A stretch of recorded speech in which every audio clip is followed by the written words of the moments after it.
U.S. Army tank crew wins international competition for first time. A four-man Army tank crew from the 1st Battalion, 67th Armor Regiment, 3rd Armored Brigade, 1st Armored Division, defeated teams from 4 other countries over the past week to achieve the first American victory in the U.S. Army Europe and Africa International Tank Challenge.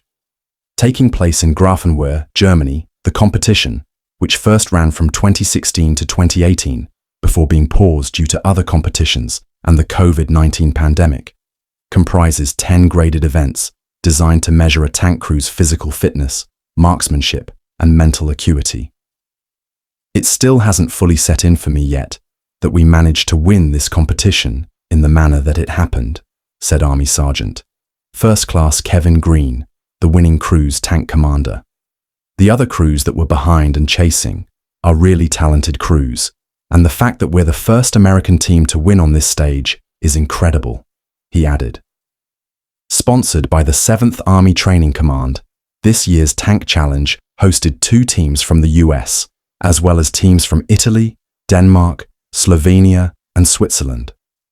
Upon learning of the competition, the death dealers of 1-67AR, who have been mobilized to Poland from Fort Bliss, Texas since last fall, took a somewhat unconventional path to build their team.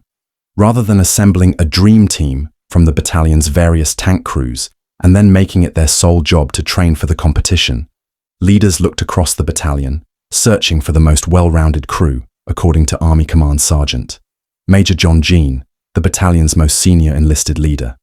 We looked across the entire battalion and had a couple of crews in contention to go and compete, but ultimately Greene and his crew were the most well-rounded in terms of technical and tactical competency, he said.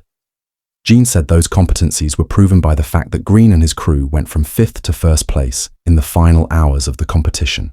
Battalion Commander Army Lieutenant Column Robert Humphrey attributes the victory to resiliency and the crew's never-quit attitude. They never quit, Humphrey said. At 56 hours out, they were middle of the pack, and they could have just glided it out.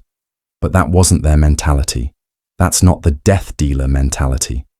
They were going to finish it, and they were going to finish it strong.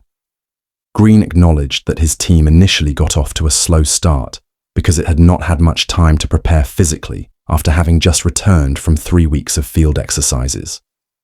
We started off kind of slow in the first few tasks we had to accomplish, but when it came to actually getting onto the tank and doing what the job is, and that's being lethal, that's where my guys were thriving, Greene said.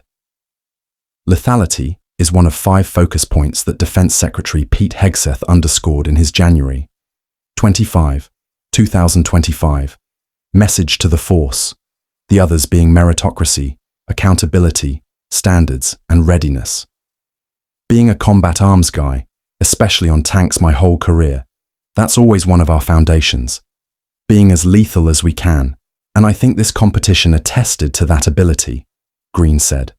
He added that the competition demonstrated the overall readiness of tank crews like his. If we have to send troops forward again and these tanks have to go into battle, the crews are in the right mindset to be as lethal as possible, using that one-shot, one-kill mindset, he said. As a result of their victory at the competition, Greene and his team, which also included Gunner Army Sergeant Graham Parker, Loader Army Specialist Donovan Lavery, and Driver Army Private First Class Nikolai Lawson, received Army Commendation Medals and initiation into the U.S. Cavalry and Armor Association's Honorable Order of St. George for Armored Excellence.